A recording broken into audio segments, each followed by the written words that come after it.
Wala nang intro-intro mga boss, simulan na natin ang kwento. Siya si Kaburagi Kaseyo. Siya ay isang bagong lipat sa eskwelahan ng Susuran. Habang naglalakad ang tatlong estudyante mula sa Susuran, pinag-uusapan nila ang bagong transfer mula sa Takeya High. Ayon kay Ugisu, ito ay isang halimaw pagdating sa pakikipaglaban. Kaya naman, balak nito na kunin ang bagong transfer para sumali sa kanilang grupo.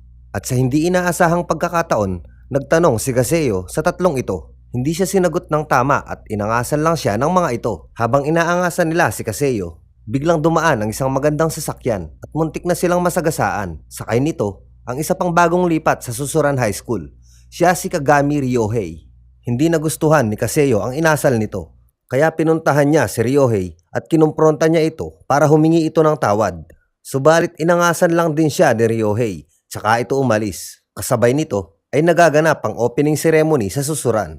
Ito ay isang title match. Kung sino ang mananalo sa laban ay siya ang magiging number 1 sa Susuran. Ito ay laban sa pagitan ni Gora at Takagi. Subalit hindi naman nagtagal ang laban dahil isang tira lang ni Gora ay tumba na kagad ang kalaban nito. Kaya naman si Gora ang nahirang na pinakamalakas sa Susuran. Balik tayo sa eksena ni Kaseyo. Sinundan niya si Ryohei nang may kahalong panggigigil dahil hindi niya nagustuhan ang mga inaasal nito. Habang naglalakad, inatake siya ng isang estudyante mula sa likuran at sa isang suntok lang ni Kaseyo ay tumaob na ang estudyante na to. Natanggalan pa ng ngipin. Natulala ang lahat sa nangyari at naisip ni Ugisu na baka ito na nga si Kaseyo Kaburagi, ang lalaking inangasan nila kanina lang. Tinanong siya ni Gora kung bakit hindi niya ito namumukaan at sinabi ni Kaseyo na bago lang ako sa eskwelahan na to. Isang gabi sa isang nightclub, hindi inaasahan na nagkita si Ken at si Makise. Inaya ni Makise si Ken na sumama sa kanyang trabaho at kasalukuyang tinutuluyan. Ipinakilala nito ang anak ng kanyang amo at dito ay mukhang na-inlove si Ken sa babaeng ito.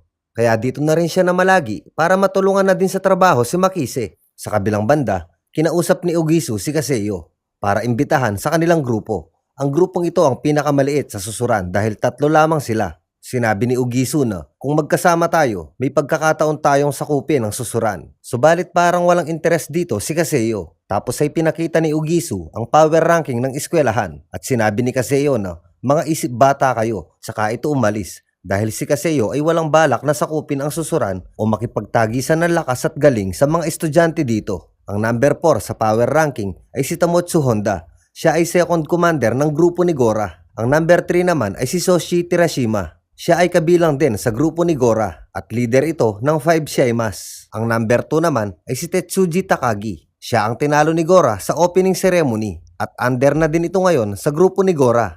At ang number 1 naman ay ang bullfight